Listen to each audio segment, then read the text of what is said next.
பாட்டுடைய கற்பு, கதையினுடைய கற்பு எல்லாத்தையும் கலைச்சு நான் தயவு செய்து தப்பா சொல்றேன்னு நினைக்காதீங்க. படம் பார்த்தா எல்லாரும் துப்பாக்கி வச்சிருக்காங்க. துப்பாக்கி இருக்கு, நிறைய துப்பாக்கி இருக்கு. Copyright correct sir. நீங்க 7 கோடி ரூபாய் கொடுத்து ஒரு மியூசிக் டைரக்டர் போட்டு அவன் பாட்டு கைதட்டல் விழாம எங்க பாட்டுக்கு விழுந்துட்டு இருக்கியா? அப்ப அதுக்கு கூலி எங்களுக்கு வரணும் இல்ல? எங்க பேர் போடாம தானே எங்க மியூசிக் டைரக்டர் பணம் கொடுத்து அவ்வளவு கொடுத்து அவங்கள்ட்ட வாங்க முடியாது தானே எங்க பாட்டு போடுறீங்க. அப்ப எங்களுக்கு அதுல பங்கு உண்டு இல்ல? பெர்மிஷன் கேட்டா ஃப்ரீ அண்ணன் கொடுத்துருவாரு. இப்போ கேட்காம போட்டுறதுதான் அவருக்கு கோவம் வர்றது காரணம். எங்கிட்ட கேட்கல, எங்கிட்ட பெர்மிஷன் வாங்கல அப்படின்னு சொல்லி சண்டை போடுறது காரணம். அஜித் படம் அதெல்லாம் ஒண்ணு இல்லை, எங்க பாட்டு. எல்லாருக்கும் வணக்கம், எல்லாருக்கும் வணக்கம், எல்லாருக்கும் வணக்கம். கொஞ்சம் கொஞ்சம் பொறுங்க. இப்படி கொஞ்சம் பொறுங்க. நான் பேசுறது கேட்டீங்கன்னா உங்களுக்கு நிறைய பாயிண்ட்ஸ் கிடைக்கும். கொஞ்சம் பொறுங்க, பொறுமையா இருப்போம் சார். ஏன்னா நீங்க தான் வந்து இவங்க என்ன போனதை பத்தி தான் பேச போறாரு. உங்களுக்கு இன்ட்ரெஸ்ட் சார், நீங்க அதை தனியா வச்சுங்க சார். உங்க மாநாட்டு விஷயங்கள்ல தனியா வச்சுங்க. இது வந்து மொத்தமா பார்க்க வந்திருக்காங்க, அவங்களுக்கு சந்தோஷப்படுற மாதிரி நம்ம இதை நடத்திட்டோம்னா நல்லா இருக்கும். ஓகே சார், நல்லா இருக்கும் சார். நீங்க ஒன்றும் கவலை, நீங்க விட்டுருங்க சார். சின்ன சின்ன குற்றங்கள் வரும், அதை அதை மன்னிக்கிறவன் தான் மனுஷன். புரிஞ்சுக்கலாம்? இல்ல நான் சொல்றது என்னன்னா, குற்றங்கள் இல்லாமல் யாருமே எந்த மனுஷனுமே கிடையாது. வெளியில் நல்ல மாதிரி ஆக்ட் பண்றோம், நம்ம நல்ல யோசிச்சு பாருங்க. உள்ள இல்ல அது மாதிரிதான் நல்ல மாதிரி நடிச்சிட்டு இருக்கோம். உள்ள எவ்வளவு அழுக்கு இருக்கு, அசிங்கம் இருக்கு. அதான் சொல்றேன். வெளில நல்ல ஆள் அப்படி சைட்ல இருக்க நல்லா கூடாது, அதெல்லாம் சொல்றது இல்ல, பாக்குறது இல்ல. அது மாதிரி நினைச்சுங்க. லைஃப்பை என்ஜாய் பண்ணுங்க சார். கோவத்துல உங்க இதை வேஸ்ட் பண்ணிக்காதீங்க. என்ன மாதிரி இருக்கு எனக்கு எதுவுமே விட்டாது. இன்னைக்கு மத்தியானம் அண்ணன்ட்டு பேசி பெங்களூர்ல இருந்தாரு. இப்போ பெங்களூர் இருந்தோன்னு சத்தம் போட்டுருந்தா அவர்கிட்ட வந்து, இன்னைக்கு ஒரு சின்ன எங்கள் வீட்டில் ஃபங்க்ஷன், அது வீட்டில் நீ போய் நடத்திடுறாரு, பூஜை ரூம்ல போய் எல்லாம் பண்ணியாச்சு. அப்படின்னு பேசினோடனே நான் வந்து எனக்கு கச்சேரிக்கு விட்டு போயிடுவாரு. ஏன்னா காரணம் இந்த கால் கொஞ்சம் எனக்கு இதாக இருக்கிறதுனால உன்னை பார்த்தா எனக்கு டென்ஷன் ஆகுது. நீ வந்து கீழே நடந்துட்டு இருந்தீங்கன்னா எனக்கு வந்து மேலே பாட முடியல, அதனால விசுவாரன்னு நான் அவர்கிட்ட போய் நின்று டான்ஸ் எல்லாம் ஆடி காட்டிட்டேன். இனிமேல் கச்சேரிக்கு நான் வந்தே ஆவேன். ஃபாரின் கச்சேரியில் நிறைய இருக்கு, சிம்பனிக்கெல்லாம் விட்டு போயிட்டாங்க எனக்கு உடம்பு சரியில்லைன்னு. அந்த மாதிரி சண்டையெல்லாம் போகும். ஆனால் இன்னைக்கு அண்ணன் சொன்னாரு, நீ பார்த்தா கச்சேரி வந்தா பேசிட்டே இருப்படான்னு. இல்லைண்ணா, நம்ம 2 பேரும் பேசும்போது நான் பேசிக்கிறேன். என்ன மாதிரி பேசுறதுக்கு ஆள் கிடையாது அவர்கிட்ட. நல்லா போட்டு கலாட்டா பண்றது இல்லை. அதான் சொன்னாங்களே, ஒரே ஒரு பெரிய தம்பி, அண்ணனுக்குரிய தம்பி, ஒரே ஒரு தம்பின்னா நான் தான். அது எவ்வளவு பெரிய பெருமை பாருங்க. இதுக்கு மேல கிரேட வேணுமா? நல்லது யோசிக்க. உலகம் போகக்கூடிய ஒரு சிம்பனி எழுதி எல்லாம் வெளிநாட்டுக்காரெல்லாம் மூக்கில் வரல, ஐயோ அப்படி மொசாட் மாதிரி இருக்கு, விதித்தவன் மாதிரி இருக்கு, அதே லிஸ்ட்ல நீங்க வந்திருக்கீங்களே சொல்லி கேட்கும்போது எங்களுக்கெல்லாம் எவ்வளவு சந்தோஷம். உலக புகழ்பெற்ற சிம்பனின்னா உங்களுக்கு புரியாது. அதுல ரசிக்கிறவங்களுக்கு தனி மைண்ட் வேணும். அது மாதிரி நமக்கு போட்டோ அடிச்சா போடுச்சு, தன்னா தரன்னா தன்னா நன்னா தேரன்னா தன்னா தன்னா இது நமக்கு புரியும். அந்த மீனை தெரிஞ்சு அந்த மியூசிக் தான் ரசிக்க முடியும். எதுக்குன்னா நீங்க எல்லாம் தயாராகணும். கேட்டுக்கிட்டா நல்லா தூக்கணும். அது என்னமோ எங்கேயோ கொண்டு போகும். அந்த மாதிரி ஒரு மியூசிக்ல உலக புகழ் பெறணும், நம்மளுடைய பேர் வந்து உலகத்துல பேர் பெறணும்ட்டு இப்ப எல்லா நாட்டிலையும் அவருடைய சிம்பனி அரேஞ்ச் பண்ணிருக்காங்க. ஜெர்மன்ல, டெல்லியில வந்து நடக்க போகுது. இங்க வந்து ஜூன் 2 பண்ண போறாங்க. அப்படிப்பட்ட அண்ணனும் நானும் ஒரே வயிற்றுல, அம்மா வயிற்றுல பிறந்திருக்கோங்கிறது பெரிய பெரிய பாக்கியம். வந்தா இதுக்கு மேல பட்டம் தேவையில்லை சார். எல்லாம் அவர் கொடுத்ததுதான், அண்ணன் கொடுத்ததுதான். ஃபர்ஸ்ட் ஓப்பனிங்ல ஒரு செக்கை கொடுத்து, கோழி கூடுன்னு ஒரு படம் நீ வந்து டைரக்ட் பண்ணு அப்படின்னு சொன்னாங்க. நான் அசிஸ்டண்டாவே இல்லை, படங்கள் பார்த்துருக்கோம். ரீகார்டிங் போகும்போது அது எப்படி எடுக்கிறாங்க, அது எங்க க்ளோஸ்அப் போடுறாங்க, எங்க ட்ராலி போடுறாங்க, எங்க வந்து ட்ரெயின்ல போகுது, எல்லாத்தையும் நோட் பண்ணியாச்சு. இது மட்டும் தான் காப்பி ஆக்ஷனே தவிர யார்ட்டையும் வேலை செய்யவே இல்லை. எப்படி எடுக்க போறாங்கன்னா கதை சொல்லிடுறாங்க. எங்க அண்ணன் பாஸ்கருக்கு கதை சொல்றேன். கதை என்ன வரல, நான் யோசிச்சுட்டு இருக்கேன்னா அப்படி சொல்லி பேசி இப்படித்தான் கரெக்டாக போகும். அந்த படத்துடைய தீம் பார்த்தீங்கன்னா ஒரு பழைய படத்துடைய தீம், அதை வச்சுதான் டெவலப் பண்ணணும். அதெல்லாம் சொல்லக்கூடாது, ரகசியம் சொல்ல. என்ன புத்திசாலித்தனமா படம் எடுத்திருக்கப்பா, கோழி கூது அப்படி அந்த மாதிரி. கரகாட்டக்காரன் சூப்பர். நீங்க பார்த்துருச்சு தில்லண்ணா மோகன் அவள் தான் கரகாட்டக்காரன். அவங்க 2 பேரும் டான்ஸர் வச்சாங்க. நான் ஒரு நாதஸ்வரமும் ஒரு நாட்டிய காரியம் வச்சாங்க. நான் 2 பேரும் நாதஸ்வரம், நாட்டிய ஃபோக் டான்ஸ்ல உள்ளவங்க அப்படின்னு சொல்லி தான் அந்த படத்தை எடுத்தோம். எனக்கு அங்கே சோடாக்காரரை தெரியும், நான் வரேன் அப்படின்னு சொல்லுவாங்க இல்லைங்களா. இப்போ பாலயேஸ்வரன் சொல்லி ஊரு விட்டு ஊரு வந்து காதல் கீதல் பண்ணாதீங்க, பேரு கெட்டு போச்சுதுன்னா நம்ம பொழப்பு என்னதுங்க, விட்டுடு தம்பி. இது அவங்க போட்ட வேண்டிய பாட்டை நாங்கள் போட்டோம். பாலையா கூட பண்ணல, சிவாஜி கூட என்னப்பா ஏப்பா எங்கப்பா வந்திருக்க நீ அந்த இடத்துல அவர் பாடிருக்க வேண்டிய பாட்டு அந்த இடத்துல பாட்டு வச்சிட்டோம். அது மாதிரி முன்னோர்கள் நமக்கு பெரியவங்களா இருக்கிறதுனால அவங்கள ஃபாலோ பண்ணாலே நமக்கு நல்ல பேர் வரும். இவங்க அமைப்பு ரொம்ப அருமையான, அவங்க ஐடியாலாம் கேட்டபோது நல்ல அமைப்பா இருக்கு. ஆனால் எனக்கு இன்னும் தெளிவு வரல, எனக்கு மைண்ட்ல எனக்கு தெளிவு வரல. ஓஹோ, இவங்கள்ட்ட சேர்ந்தோம்னா நமக்கு ஆஃப் டிக்கெட்ல நமக்கு படம் கிடைக்குது, நம்ம டிக்கெட்ல பாதி தான், ஐயோ பரவாயில்லையே அப்படின்னு சொல்லி நினைக்கணுமா? இல்ல வந்து கஷ்டப்படுற, இது அருமையான பாயிண்ட் சொன்னாரு உதயகுமார் சார், நடிக்க நம்ம டைரக்டர் யூனியன்ல தலைவர், இவர் செக்ரட்டரி பேரரசு. முதல்ல தயாரா இருக்கக்கூடிய டைரக்டர்ஸ் புதுசா கத்துக்கிறவங்களை கொண்டு வந்து விடாம தயாரிப்புல இருந்து அவங்க உயிரை வச்சுக்கிட்டு ஒரு கதையை வச்சுட்டு உட்காந்துருக்க, யாராவது ப்ரொடியூசர் கிடைக்க மாட்டேன்னா எனக்கு கிடைச்சா நல்லா இருக்குமே அப்படின்னு சொல்லி உட்காந்துருக்காங்க. எல்லாரும் யூனியன்ல உட்காந்துருக்காங்க. அந்த மாதிரி ஆட்கள் நீங்க சொல்லுங்க சார், நாங்க அதை போடுறோம் சார் அப்படின்னு இவங்கள்ட்ட கேட்டீங்கன்னா சொல்லுவாங்க. நீங்க அதை எடுத்து பண்ணீங்கன்னா உங்க படம் சக்சஸோ சக்சஸ், வேற அதுக்கு மேல வழியே கிடையாது. நான் நிஜமா என்ன நினைச்சேன்னா, மாநாடுன்னு போட்டிருக்காங்க, இவர் வேற நல்லா பேசிட்டு இருக்காரு, கேன்வாஸ் பண்றது, எவ்வளவு டிக்கெட் 200 ரூபாயா 200 பைசா மெம்பர்ஷிப் எல்லாம் போடுறாங்க. ஒருவேளை இவர் நம்மளெல்லாம் வச்சு ஒரு அரசியல் கட்சி ஆரம்பிக்கிறாரோ, அது அந்த மாதிரி திரட்டுறாரா அப்படிங்கிற மாதிரி எனக்கு மனசுல போனுச்சு. அதான் பேரண்ட்ஸ்ட கேட்டுட்டு இருந்தேன், என்னமா 2 பேரும் கோபத்துல தான் இருந்தோம். ஆனா வந்து இது வந்து ஒரு நல்ல அமைப்புல அமைஞ்சா ரொம்ப நல்லா இருக்கும். அப்புறம் நான் ஒரு சின்ன விஷயம் தான் சொல்லணும், எல்லாம் வந்து என்னை பாராட்டி போல்டு தள்ளிட்டாங்க. பொன்மான தேடி நானும் பூவோட வந்தேன், நான் வந்த நேராண்ட மானங்க இல்ல, அந்த மான் போன மாயம் என்ன ராசாத்தி இந்த பாட்டு போட்டோம். இது கலைமணி ரைட்டர் வந்து ஃபர்ஸ்ட் டைரக்ட் பண்ற படம் எங்க ஊர் ராசாத்திங்கிற படம், நான் மியூசிக்.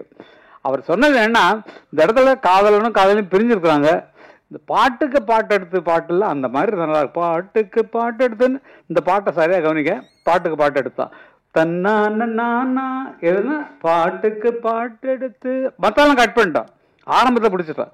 தான் பாட்டுக்கு பாட்டு எடுத்து வந்துச்சுன்னா நான் பாடுவதை கேட்டாயோ, அதை கட் பண்ணிட்டு லாஸ்ட் தூக்கி போட்டான். எங்க ஒரு ராசத்துல நீங்க கேட்கிறப்பட்டது. அது மாதிரி எது ஆதாரம் இல்லாம நம்மளால ஒண்ணும் பண்ண முடியாது. இன்னொரு பாட்டு அருமையா சொன்னீங்க, நீலவான ஓடையில் நீந்துகின்ற வெண்ணிலா. இது பாலாஜிட்ட நான் வந்து மியூசிக் பண்றது அவ்வளவு, ஏன்னா ஒரு டப்பிங் படம் வாங்கிட்டாங்க, ஆல்ரெடி சாங்ஸோட சேர்த்து வாங்கிட்டாங்க. வேற ஒரு மியூசிக் டைரக்டர் பண்ண தெலுங்கு படம் பிரேமாபிஷேகம்னு ஒரு படம், தெலுங்கு படத்தை அப்படியே ரைட்ஸ் வாங்கிட்டாங்க. அந்த சாங்ஸ் மட்டும் நீங்க வாய்ஸ் மிக்ஸ் பண்ணி கொடுத்தா போறோம்னு தான் கூப்பிட்டாங்க. ஆனா அவருக்கு நீங்க அப்படி என்ன இறக்கிடாதீங்க, டப்பிங் படத்து மியூசிக் டைரக்டர் மாதிரி. நீங்க எவ்வளவுதான் சொல்லுங்க, ஒரு பாட்டுக்கு 100 பாட்டு நான் போட்டு காட்டுறேன், என்னோட டியூன்ஸ் எல்லாம் கேளுங்க சொல்லிட்டு அப்படி போட்டது. இது ஒன்றும் பெரிய விஷயமே இல்லை. நீலவான ஓடையில் என்ன பாட்டுன்னு சொன்னா, வசந்த கால கோலங்கள் வானில் விழுந்த கோடுகள் கலைந்திடும் கனவுகள் கண்ணீர் சிந்தும் நினைவுகள் நீலவான ஓடையில் நீ. இந்த 2 பாட்டுக்கு மூலம் எது தெரியுங்களா? என் சிந்தை நோயும் தீருமா. உங்களுக்கு கேட்டிருப்பீங்க இந்த பாட்டை, இது வந்து அந்த காலத்துல வந்த பாட்டு. அந்த பாட்டை ஃபாலோ பண்ணி தான் இந்த அண்ணா அந்த பாட்டு போட்டாங்க, வசந்த கால கோலங்கள். அவரை பார்த்து நான் காப்பி அடிச்சா, பரம்பரையா எங்களுக்கு வந்து அந்த இசை சொத்துல இருந்து காப்பி அடிச்சமே தவிர இது காப்பின்னு நான் சொல்ற வரைக்கும் உங்களுக்கு தெரியாது. காப்பின்னா நான் அவங்களை ஃபாலோ பண்றதுதான். ஒரு ஆள் மாதிரி நடிக்கிறோம்னு சொன்னா, இப்ப பாரதி ராஜான மாதிரி நான் ட்ரெஸ் பண்ணிருக்கேன் பாருங்க பாருங்க. அதுதான் நமக்கு முன்னோர்கள் என்ன பண்ணாங்களோ அதை நம்ம பண்ணிக்கணும். வயசாக நம்ம வந்து இளமையாருக்கு என்ன ட்ரை பண்ணணுமோ அது பண்ணணும். மியூசிக் பண்றது ஒன்றும் பெரிய விஷயம் கிடையாது. படத்துல காப்பி அடிச்சது சொல்லிட்டேன், கரகாட்டக்காரன் எப்படி எடுத்தோன்னு. பாட்டுகள்லயே அதே மாதிரி தான். எது தேவையில்லை சார், புதுசா நம்ம வந்து உருவாக்குறதுக்கு ஆல்ரெடி இருக்கிறதவே நம்ம புதுப்பிச்சு, இந்த காலத்துக்கு தகுந்த மாதிரி புதுப்பிச்சு அப்படின்னாலே போறோம். மறுபடியும் அது மறுபடியும் என்ன, இப்ப நிறைய பாடுறாங்க,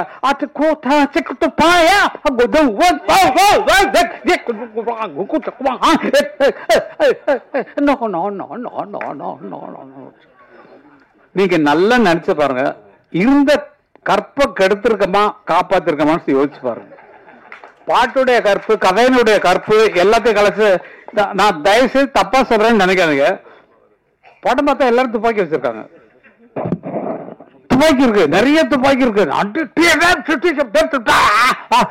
இங்க நான் படம் ஃபுல்லா பார்த்தா தான் என்னால சொல்ல முடியும். காரணம் என்னன்னா, நல்லா இருக்கு, நல்ல ஒரு புதிய குழு உருவாக்கிருக்கீங்க. கதையெல்லாம் பாக்குறோம். கதையெல்லாம் பார்த்தா இப்ப வர்ற கலாச்சாரங்கள் எல்லாமே வன்முறைகளை முன்னால வச்சு வருது. நீங்க அதெல்லாம் நல்லா கவனிக்கணும். பெரிய ஹீரோவா இருக்கட்டும், கமலே இறங்கிட்டாரு, நல்ல நடிகர். விக்ரம் படம் பாருங்க, எத்தனை ஃபைட்டு, துப்பாக்கி, எவ்வளவு துப்பாக்கி, வெரைட்டியா காட்டுறாரு. எந்த வருஷத்து துப்பாக்கி, இந்த வருஷத்து துப்பாக்கி, இனி வரப்போற அட்வான்ஸ் துப்பாக்கின்னு இந்த கல்ச்சருக்கு தகுந்த மாதிரி மாறிட்டாரு கமலஹாசன். அப்போ ஜனங்கள்கிட்ட நல்ல கதையை கொண்டு போய் சேர்க்கறதுக்கும் நல்ல நடிப்புக்கான கதைகள் தேர்ந்தெடுப்பதுக்கும் குறைஞ்சு போச்சு. அதுதான் நல்ல யோசிச்சு பாருங்க. சின்ன கவுண்டர்ல என்ன அருமையான படங்கள், இப்போ பேரரசு எடுத்த படங்கள்ல என்ன அவ்வளவு அருமையான படங்கள். கதையின் நோக்கம் அதை சரியா ஜனங்கள் கொண்டு போய், ஐயோ நம்ம லைஃப்ல நடந்தா அப்படி காட்டுறாங்களே, நம்ம ஊர்ல 10 பெரிய மனுஷங்க வர்றாரு, ஐயோ ஐயா அப்படிங்கிற மாதிரி நமக்குள்ள அந்த உணர்வு வரக்கூடிய கதைகளை நம்ம உருவாக்குறதுக்கு ட்ரை பண்ணணும். நம்ம வாழ்வியல்ல நிறைய கதைகள் இருக்கு, எக்கச்சக்க. நம்ம குடும்பத்தை நினைச்சு பாருங்களேன். நம்ம குடும்பத்தில் நம்ம ஒரு என்ன கஷ்டப்படுறோம், எப்படி பண்றோம், வெளியில எப்படி நம்ம பந்தாவா நடந்துக்கிறோம். இதே ஒரு கதை, அருமையான கதை. எவ்வளவு துக்கங்கள் விவரங்கள் இருக்கலாம். அந்த மாதிரி கதைகளை தேர்ந்தெடுத்தல் இவங்களுக்கு ஒரு அறிவுரை மாதிரி தான் நான் சொல்றேன். அது என்னன்னா, நிறைய பேர் வச்சுட்டு தவிச்சிட்டு இருக்கிறாங்க. எங்களுக்கு ப்ரொடியூசர் கிடைப்பாங்களான்னு தவம் இருக்கிறாங்க. அப்படிப்பட்டவர்களே நீங்க கண்டிப்பாக நீங்க சேர வேண்டியது. இப்போ நீங்க வந்து டைரக்ட் பண்ணிருக்கீங்க, நீங்க இந்த டைரக்டர்ஸ் யூனியன்ல மெம்பர் ஆனீங்களா? நான் கில்ட் இருக்கேன் சார். இல்ல சொல்லுங்க. இதுல சார் வெங்கடையில இல்ல சாரோட கண்டிஷன் போட்டுட்டாரு. இல்ல டெஃபினட்டா மியூசிக் டைரக்டரா இருந்தா எங்க மியூசிக் யூனியன்ல இருக்கணும். ஒரு பாயா ஒர்க் பண்ற பாயா இருந்தா கூட அதுல யூனியன்ல சேரணும். யூனியன் பாயை கரெக்டா பிரிச்சு அருமையா வச்சிருக்காங்க. டைரக்டர் யூனியன்ல தான் தான் டைரக்ட் பண்ண முடியும். இல்லாட்டா வந்து ஷூட்டிங் பேக்கப் பண்ண நிறுத்து ஆரக்கட்டியா இருந்துகிட்டு இருக்க அப்படின்னு சொல்லி பேசுற ஆட்கள் பயங்கர பாக்குறதுக்கு சாஃப்டா இருக்காங்க சார். அவங்க பண்ற பிடிச்சாங்கன்னா அவ்வளவுதான். அந்த மாதிரி ஆட்கள். அதே மாதிரி என்ன ரூல் இருக்கோ அதை நம்ம ஃபாலோ பண்ணா நல்லா இருக்கும். என்னுடைய வேண்டுதல் என்னன்னா, இவ்வளவு பெரிய ஐடியாவோட நீங்க பண்ணிட்டு இருக்கிறீங்க, நல்ல கதைகளை வச்சுட்டு எனக்கு ஒரு சான்ஸ் கிடைக்காதா, கிடைச்சா பிச்சலாயா அப்படின்னு சொல்லி நினைக்கக்கூடியவர்கள் நிறைய பேர் இருக்காங்க. அவங்களை யூஸ் பண்ணி நீங்க படத்தை ஆரம்பிங்க, அதுல காசு சேர்த்துக்குங்க. அதுக்கப்புறம் நீங்க வெளியே, ஏன்னா உங்க பாட்டே வந்தது, விட்பா விட மாட்டோம்னு வந்தது ஃபர்ஸ்ட் வேர்டு. இது வேற எவனா சொன்னா உங்களுக்கு எப்படி இருக்கும்? உங்களை பார்த்து விட்பா விட மாட்டோம் இப்படி. அப்போ அந்த மாதிரி வார்த்தைகள் பிராங்கா பேசுறோம். ஏன்னா வந்து அரைச்சொல்லுன்னு நம்ம சொல்லுவோம். இது மாத்திக்கிறதுக்கு ஒன்றும் ப்ராப்ளம் இல்லை. விட மாட்டோம்னு மற்றவன், ஏன்னா தியேட்டர் கிடைக்கிறது கஷ்டம், ரிலீஸ் பண்ண விட மாட்டேங்கிறாங்க. இடம் கேப் கிடைச்சா வந்தா ஒரு வாரம் ஃப்ரீயா இருக்கு, அதில் வேணா போட்டுக்கோ அப்படின்னு சொன்னா படம் எங்க வெற்றி பெறாது. அதனால அப்படி சொல்றதுக்கெல்லாம் ஆட்கள் நிறைய இருக்காங்க. பாசிட்டிவ் திங்கா இருக்கணும். டோட்டலா வந்து நெகட்டிவ் திங்கே பண்ணக்கூடாது. அந்த மாதிரி அதே மாதிரி வன்முறைகளை தூக்கி கொண்டு வந்து கதையாக்குவது குறையணும். நம்ம வாழ்வியல் சொல்லக்கூடிய கதைகளாக எடுத்தீங்கன்னா ரொம்ப நல்லா இருக்கும்னு நினைக்கிறேன். இசைக்கு முக்கியத்துவம் கொடுத்தீங்கன்னா உங்களுக்கெல்லாம் ஃப்ரீயா வந்து இளையராஜா பண்ணி வைக்கிட்டு என்னுடைய பொறுப்பு. நினைக்கிறோம் சார், நல்ல கதையை கொண்டாங்க, அருமையான கதையை கொண்டாங்க. அவர் காசு வாங்கல, ஆனா இது ரிலீவ் காரியம் பண்ணி கொடுத்துருந்தேன், ஒரு சாங் ஏதாவது பண்ணி கொடுத்துருந்தேன் சொல்லி நான் வந்து என்னால பண்ண முடியும். அதுக்கு தான் சொல்றேன். ஏன்னா வந்து அதுக்கான கதைகள் அவர் இல்ல கேளுங்க, அவர் கதையை கேட்டோன்னா இதுக்கெல்லாம் நமக்கு நீங்க வேற யாராவது பண்ணீங்கன்னு சொன்னா அவர் அப்படிப்பட்ட ஆளு. கதையை கேட்டாருன்னா அவருக்கு பிடிக்கணும் மனசுல, நல்லா இருக்க இது எடுத்துருவீங்களா, நீங்க யார்கிட்ட அசிஸ்டண்டா ஒர்க் பண்ணீங்க, இதெல்லாம் கேட்பாரு. எப்படி ஒர்க் பண்ணீங்க, எப்படி இதை எடுப்பீங்க, இவ்வளவு ஸ்ட்ராங்கான கதை சொல்றீங்களே, இல்ல நான் எடுத்த படத்தை போட்டு பாருங்கன்னா உங்க படத்தை பார்த்தாருன்னா என்ன இப்படி படம் எடுத்து வச்சிருக்கேன், போய் இந்த கதையை என்ன பண்ண போறானோன்ற பயத்துல போடக்கூடாத சூழ்நிலைகள் அவருக்கு வரலாம். அதனால நல்ல கலைஞர்களை செலக்ட் பண்ணுங்க, நல்லா கொண்டு வாங்க. உங்களுக்கு உதவுறதுக்கு நாங்கள்லாம் இருக்கோம், நாங்கள்லாம் மொத்தமா இருக்கோம். நானும் சரி, நீங்க எந்த டைரக்டர் வேணாலும் போடுங்க, நாங்க 3 பேருமே கவிஞர்கள், பாடலாசிரியர்கள். உங்களுக்கு ஃப்ரீயா பாட்டு எழுதி தரோம். நீங்க யார் வேணாலும் மியூசிக் போடுங்க. இப்ப நீங்க போட்ட பாட்டவே நான் மியூசிக் டைரக்டருங்கிற முறையில் சொல்றேன். அது உங்களுக்கு தெரியறதுக்கு சான்ஸ் இல்லை, எனக்கு தெரிஞ்சது சொல்றேன். 2-3 இடத்துல வந்து அந்த ஃபீமேல் வாய்ஸ் டோனை வந்து ஒரு செமிட்டோன்னா அந்த சுதி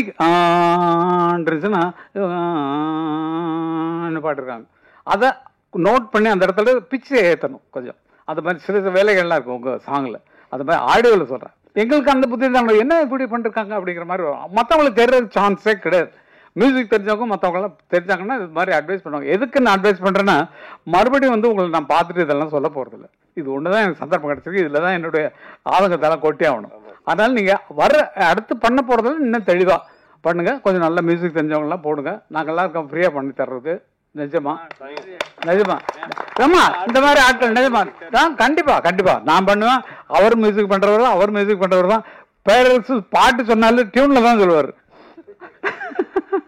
நீங்க அவர் படத்துல வர்ற பாட்டுலாம் கேட்டீங்கன்னா அவர் சொன்ன டியூன்ல தான் அவர் பாட்டெல்லாம் வந்திருக்கும். அந்த மாதிரி நான் கேட்டேன், உங்க படத்துக்கு நான் ஏதாவது பாட்டு எழுதிருக்கேன். இல்ல நான் விட மாட்டேங்க, நான் தான் எழுதிருக்கேன் பாட்டு அப்படின்றது. உங்களை மாதிரி தான் அப்படின்னாரு. நான் முதல்ல எல்லாத்தையும் வச்சு எழுதினேன். இவர் ஆர்வி உதயகுமார் படங்கள்ல நான் பாட்டு எழுதுறேன். முக்கிய மூக்கா முட்டையுள்ள கேக்கா பாக்கியதும் வைக்காம செத்து விடு ஷோக்கா கொண்ட முடி காக்கா கண்ணு கொட்ட பாக்கா கண்ட உடனே கன்னி பையன் வைக்கா. இது மலையாள கப்பக்கிழங்கா இல்ல மயிலாப்பூர் வத்த குழம்பா இல்ல பம்பாயி பூரி கிழங்கா நம்ம பட்டிக்காட்டு கோழி குழம்பா பறிக்காத கத்திரிக்கா. அந்த மாதிரி பாட்டு படப்படன்னு இவருக்கு கொஞ்சம் நல்லா இருக்கும்பா, கமர்ஷியலா நல்லா இருக்கும்பான்னு சொல்லிட்டு அது மாதிரிலாம் பண்ணிய விஷயங்கள் உண்டு. நல்ல ஜெயிச்ச குழு நாங்கள்லாம். மற்றவங்களுக்கு வழிவிட்டு உட்காந்துருக்கோம். இப்போ எழுதுனா ஃபுல் சாங்கும் நாங்கள் தான் எழுதிட்டு தெரியணும். அதனால மற்றவங்க புதுசாக வரவங்க என் பையன்கிட்ட நான் சொல்லுவேன், டே நீ உங்க அப்பங்கிறதுக்காக ஒரு பாட்டு மட்டும் என்னை வச்சுக்க, மற்றவங்க உனக்கு யார் பிடிக்கிறாங்களோ அவங்களுக்கு பாட்டு இல்லை. இப்போ அவங்க படத்தில் கோட்டில் ஒரு பாட்டு என்ன ஸ்விங்கி சச்சு சொச்சு அந்த மாதிரி மூக்க ராக்கு ராமாயிங்கிற மாதிரி வெஸ்டர்னில் போட்டான். அவ்வளோதான். அதை போட்டு அதுக்கு எழுத சொல்லி இங்கிலீஷ் வேர்டெல்லாம் போட்டு நமக்கு தெரியாத வேர்டெல்லாம் உள்ள பூத்தி பாட்டு பண்ணோம். அதனால எந்த சூழ்நிலைக்கும் ஒத்து போற ஆட்கள் உங்களுக்கு பக்கபலமா எப்போதும் வந்திருக்காங்க, உங்க கூடவே இருக்கிறாங்க. எந்த நேரமே இவங்க அழைக்கலாம். ஒரு கதை ரெடி பண்ணீங்கன்னா இந்த மாதிரி ஆளுக்கு கதை ரெடி பண்ணிருக்கோம், அந்த கதையை கேட்டு ஏதாவது சேஞ்சஸ் இருந்தா சொல்லுங்கன்னா அதுக்கு கூட நாங்கள் ரெடி. ஏன்னா சினிமா உலகத்தில் இருக்கோம், சினிமா வேலையை தவிர வேற எந்த வேலையும் கிடையாது. நாங்கள் சம்பாதிச்சது நிறைய ஒரு எஸ்டேட் வாங்கி நிறைய வீடுகள் கட்டி வாடகை விட்டு பேசாம உட்காந்துருக்கலாம். அதெல்லாம் வரல. இளையராஜா இருக்கிற சொத்துக்கு மேலேயா அவ்வளவு இருக்கு. ஆனால் அவரு வேற பக்க சிந்தனையே கிடையாது. உட்கார்றதெல்லாம் மியூசிக் எழுதுதான், அவ்வளவுதான். வேற சதா சர்வகாலமா அதே சிந்தனையிலே உட்கார்ந்துக்கூடியவர் நான் பார்த்த வரைக்கும் நான் கொடுத்து வச்சேன் எங்க அண்ணா இளையராஜா தான். வேற யாரும் கிடையாது. மற்றவங்களுக்கு வேற இருக்கு. என்னால விட்டீங்கன்னா இப்ப நைட்டு அவங்க கூட பார்ட்டிக்கு போயிட்டு அப்படியே போயிட்டு வரேன். பார்ட்டினா நான் வந்து சாப்பிடல, அது உண்மையிலே ரெக்கார்ட் பண்ணிக்கிறேன். அவங்கள மாதிரி நான் சாப்பிடல. இல்ல அவங்க சாப்பிட்டுட்டு சாப்பிடுவாங்க, நான் சாப்பிடுவேன், அவ்வளவுதான். அது மாதிரி இல்ல எல்லாருமே இவங்களை பண்ணிட்டு சொல்ல சினிமால எல்லாம் அது ஒரு ரிலாக்ஸ். ஃப்ரெண்ட்ஸோட சேர்ந்தமா ஜாலியா இருந்தோமா அது போட்ட உடனே மனசுக்கு எல்லாம் கொட்டும். அதான் கொண்டு வெளியே நீங்களே ஆயிடுவீங்க. 2 மாச்சான் இன்னொன்னு சொல்றியா, எனக்கு ஒண்ணு சொல்றியா, இன்னும் ஒண்ணு கொடுத்துடலாமேடா, இன்னொன்னு இல்லடா இவன் ஃபுல்லா விட்டுட்டு இதுக்கு மேலாம் அடிச்சிருக்கேன்டா முக்கால் சும்மாடா நான் இருக்கிற கஷ்டத்துக்கு சொல்லுடாது அதுக்கு ஆளாதுடா நீங்க வேற ஆளுதல் சொல்லி ஆறுதல் சொல்ற மாதிரி ஆயிடுவோம். நம்ம அது கூட ஒத்து பண்ணணும். நல்லவைகளை நினைவுகள் நல்லதே நடக்கும்.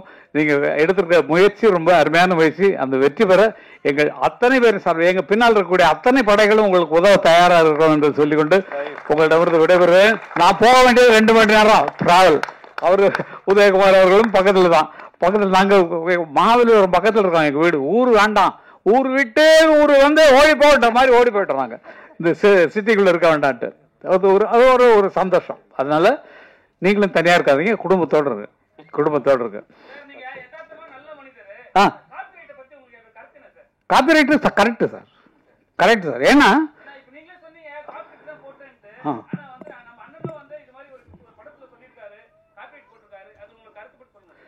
காப்பிரைட்ஸ்ங்கிறது வந்து வேர்ல்டு ரூல்ல தான் நாங்கள் ஃபாலோ பண்றோமே தவிர இந்தியன் ரூல்ல கொண்டு வந்தாச்சு. அதை London legal office main office இருக்கு. உலகம் ஃபுல்லா என்ன ஒருன்னா மைக்கேல் ஜாக்சன் அவர் மியூசிக் பண்ணி அவர் பாட்டு எழுதி அவர் நடிக்கிறார் இல்லைங்களா, அவர் கொண்டு வந்த திட்டம் தான். கொண்டு வந்து அது எல்லாருக்கும் அப்படி பரவிடுச்சு. காரணம் என்னன்னா நம்மளுடைய படைப்பு. இப்போ வந்து கதாசிரியருக்கு கதையில உரிமை உண்டு, எத்தனை லாங்குவேஜ் மாத்தினாலும் அவங்களுக்கு உரிமை உண்டு. பாட்டுக்கும் அவங்களுக்கு சம்பந்தம் இல்லை. ஏன்னா தனி கிரியேஷன், தனி உங்க பாட்டு படத்துக்கு ஒட்டாம ஒரு மியூசிக் டைரக்டர் போட்டு நீங்க வந்து அவங்கள்ட்ட பாட்டு வாங்குறீங்க. உங்க படத்துக்கே போட்ட ஸ்பெஷல் சாங், அதுக்கு பாட்டு எழுதுனது ஒருத்தர், அவருக்கு 2 பேர் தான் கிரியேட் பண்றவங்க. அதுக்கப்புறம் தான் அடுத்த கூலிக்காரங்களா வர்றது பிளே சிங்கர்ஸ் வருவாங்க. அவங்களுக்கு பணம் கொடுக்குறோம், அவங்க வந்து பாடுறாங்க. முதல்ல இருந்த எங்களுக்கு சரஸ்வதி ஸ்டோர்ஸ்ல ஒண்ணுல கான்ட்ராக்ட் இருந்தோம். எங்களுக்கு தெரியாது. அவங்க வந்து பூஜை அன்னைக்கு வந்து ஒரு 10,000 ரூபாய் அட்வான்ஸ் கொடுப்பாங்க. இன்னைக்கு வரைக்கும் தெரியாது. எங்க அன்னக்கிளி படம் அவ்வளவு சேல் ஆயிருக்கு, பத்திரகாளியெல்லாம் அவ்வளவு சேல் ஆயிருக்கு. அந்த ரெக்கார்டுக்கு ஒரு பைசா எங்களுக்கு வரல. அதுக்கப்புறம் தான் அண்ணா என்ன பண்ணாங்கன்னா, ஃபர்ஸ்ட் கான்ட்ராக்ட் போடும்போது மியூசிக் கான்ட்ராக்டை அவர் வாங்கிடுவார். தட் இஸ் பணத்தை எவ்வளோ நாள் கம்மி பண்ணிக்கோ, எனக்கு இந்த மியூசிக் ரைட்ஸ் எங்கிட்ட தான் இருக்கும் லைஃப் லாங். ஏன்னா எங்கள் அண்ணனோட லைப்ரரியில் அது வந்துடும், என்னோட பாட்டுகள் எல்லாமே அது வந்துடும். அப்போது ஒரு தரம் கச்சேரியில் நான் சொல்லி திட்டினதுக்கப்புறம் தான் கச்சேரி ஆட்களை ஃப்ரீயாக பாட சொன்னார். பாலு திட்டம் இல்லையா, அதுக்கு நான் சத்தம் போட்டேன். அவர் உனக்கு தேவையா நான் ஆய்வுன்னு கத்தினேன். அதில் வந்து கொஞ்சம் சண்டையெல்லாம் வந்துச்சு.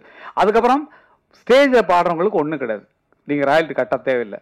அதை எடுத்து யூஸ் நீங்கள் 7 கோடி ரூபாய் கொடுத்து ஒரு மியூசிக் ரைட்டரை போட்டு அவன் பாட்டு கைதட்டல் இல்லாமல் எங்கள் பாட்டுக்கு விழுந்துட்டு இருக்கியா? நீ பொட்டு வச்ச தங்க கோடா ஊருக்கு நீ மகுடம் போட்டோம். அந்த பாட்டை போட்டு நீங்கள் ஆடுனீங்கன்னு அர்த்தம். சொர்க்கமே என்றாலும் அது நம்மூரை போல வருமா? 7 கோடி ரூபாய் கொடுத்தவன் பாட்டு கிட்டாவில்ல, எங்க பாட்டை போட்டவன கைதட்டல் வருது. ஏன் ஜோடி மஞ்ச குருவி நாடுன்னு பாட்டு தான், சாஞ்சாடு நெஞ்ச தழுவின்னு. மியூசிக் போட்டவன்ல உன் பாட்டு கிட்டாவில்லையா? எங்க பாட்டு போட்டவன ஆளுக்கு கைதட்டான், உச்சில் அடிக்கிறான், டான்ஸ் ஆடுறான். அப்ப அதுக்கு கூலி எங்களுக்கு வரணும் இல்ல? எங்க பேர் போடாம தானே எங்க மியூசிக் ரைட்டருக்கு பணம் கொடுத்து அவ்வளவு கொடுத்து அவங்கள்ட்ட வாங்க முடியாது தானே எங்க பாட்டு போடுறீங்க.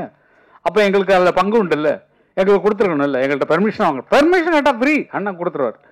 இப்போ கேட்காம போடுறது தான் அவருக்கு கோவம் வர்றது காரணம். எங்கிட்ட கேட்கல, எங்கிட்ட பெர்மிஷன் வாங்கலை அப்படின்னு சொல்லி சண்டை போடுறது காரணம் பணத்தை ஆசை இல்லை சார், கொட்டி கிடக்கு சார். பல பேர் நினைக்கிறீங்க, ஆனால் வந்து இந்த ரூலுங்கிறது விதிப்படி நம்ம போயே ஆகணும். விதி எவ்வளோ உருவாக்குனாலும் இப்போ இவங்க கதையை வந்து வேற லாங்குவேஜில் போட்டாங்கன்னா இவங்க எவ்வளோ வேணாலும் கிளைம் பண்ணலாம். என்னோட சீன்ஸ் இவ்வளோ, அதாவது எங்களுக்கு 40 செகண்ட்ஸ்னு வச்சுக்கலாம், அதெல்லாம் ரூல்லான்னு சொல்ல சொன்னால் உங்களுக்கு புரியாது. அந்த மாதிரி அவங்க கதையின் மெயின் கதையை எடுத்து வேற கதை பண்ணாலும் ஏய் இது நம்ம கதையில் கூப்பிட்றோம் அவனை அப்படின்னு சொல்லி கூப்பிட்டு நம்ம வாங்கிக்கிறதுலாம் ரைட்ஸ் உண்டு. எதான் உருவாக்குனானோ அவனுக்கு அதில் பங்கு உண்டு. அந்த மாதிரி தான் அந்த ராயல்ட்டிங்கிற விவகாரம் போயிட்டு இருக்கு. அது இனிமேல் பிரச்சனையே வேண்டாம். ஏன்னா பாருங்க, எந்த படத்துக்குமே வராது. ஏன்னா எங்களுக்கு தெரியல, நம்மகிட்ட பெர்மிஷன் கேட்காம போட்டுக்கானே அப்படிங்கும் போது தான் உங்களுக்கு வருது. அஜித் படம் அதெல்லாம் ஒன்றும் இல்லை, எங்கள் பாட்டு அவ்வளோதான். ஒன் மியூசிக் ரைட்டரால் போட முடியல, எங்கள் பாட்டு தான் உனக்கு ஜெயிக்க வைக்குது அப்படிங்கிற சந்தோஷத்தோடு இருப்போம் நாங்கள்.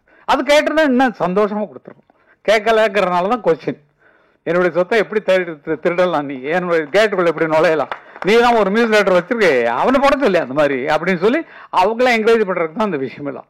அதனால எல்லாமே நல்ல வைக்கிறதுக்கு தான் புரிஞ்சுக்குங்க. எல்லாம் எங்களுக்கு பணத்தாசை கிடையாது இல்லை, எக்கச்சக்கமாக இருக்குது, செலவு பண்ண முடியாமல் எக்கச்சக்க பணம் வச்சுருக்கோம்.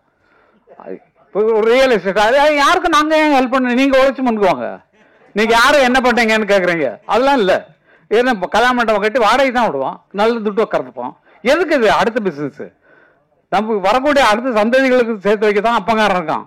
அதனால சேர்த்து வச்சலாம் அடுத்த குழந்தைங்களுக்கு, பேரன் பேத்திகளுக்கு, அந்த அண்ணன் பிள்ளைங்களுக்கு, தம்பி பிள்ளைங்களுக்கு, அக்கா பிள்ளைங்களுக்கு இவங்களுக்கு கொடுக்கத்தான் எங்களுக்கு.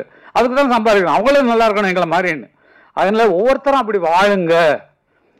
மற்றவங்களுக்கு தான தர்மம் பண்ணுறோம் அதெல்லாம் சொல்ல தேவையில்லை. தான தர்மம் பண்ணுங்க, மற்ற கஷ்டப்படுறவங்களுக்கு கொடுங்க, ஃப்ரீயாக கொடுங்க, மனசார இருக்கு. ஆனால் நீங்கள் சம்பாதிக்கிறது உங்கள் குழந்தைகள் பின்னால் வர்றவங்க கஷ்டப்படக்கூடாதுங்கிறதுக்காக சேர்த்து வைங்க.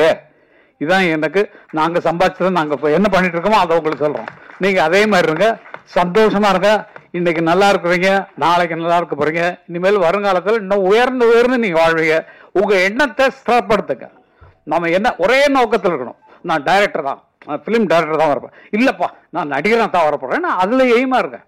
அந்த கனவு தான் உங்களை மேலே கொண்டு போகுமே தவிர 10 பக்கம் திங்க் பண்ணீங்கன்னா வராது. மியூசிக் கிடைச்சா பண்ணலாமே, பாட்டு எழுதுறது நான் எழுதலாமே, அப்படி வச்சுக்கூடாது என்ன மாதிரி. ஆனால் எல்லாத்துலேயும் நான் ஜெயிச்சிட்டேன், எல்லாத்துலேயும் பாட்டு எழுதுறதுலையும் ஜெயிச்சிருக்கேன். எல்லா பாட்டும் என்ன பாட்டெல்லாம் சொன்னேன்னா அது எக்கச்சக்கமாக இருக்குது. அந்த மாதிரி அதுலேயும் ஜெயிச்சிருக்கேன். மியூசிக் டைரக்ஷனில் 168 படம் பண்ணிருக்கேன். அது 2000 பாட்டு வரைக்கும் எழுதியிருக்கிறேன் நிறையா. எல்லாத்துலேயும் ஜெயிச்சது கடவுளுடைய செயல். என் நோக்கம் வந்து எந்த வேலை கிடைச்சா, இப்போ நீங்கள் ஒரு வேலைக்கு விட்டீங்கன்னா வந்துடுவேன் நான். அந்த மாதிரி வேலை வேணும். அதனால அந்த மாதிரி வளர்ந்தவங்க நாங்கள். நீங்களும் உங்கள் மனசை மாற்றிக்கொண்டு நல்லவைகளே நிலைங்க, நல்ல நோக்கே பயணப்படுகள். நடக்கிறது எல்லாமே நல்லா நடக்கும். உங்கள் ஐடியா பிரமாதமாக இருக்குது. நான் சொன்னதை மனசில் ஏற்றுக்கொண்டு டைரக்டர் சென்னையில் தான் டைரக்டர் பிடிங்க, எல்லாம் உங்களுக்கு ஃப்ரீயாக பண்ணி தரதுக்கு நாங்கள் இருக்கோம். எல்லாம் பார்த்துக்கலாம், சீக்கிரமாக பண்ணலாம். நன்றி நன்றி எல்லாருக்கும் நன்றிங்க, ரொம்ப நன்றி நன்றி.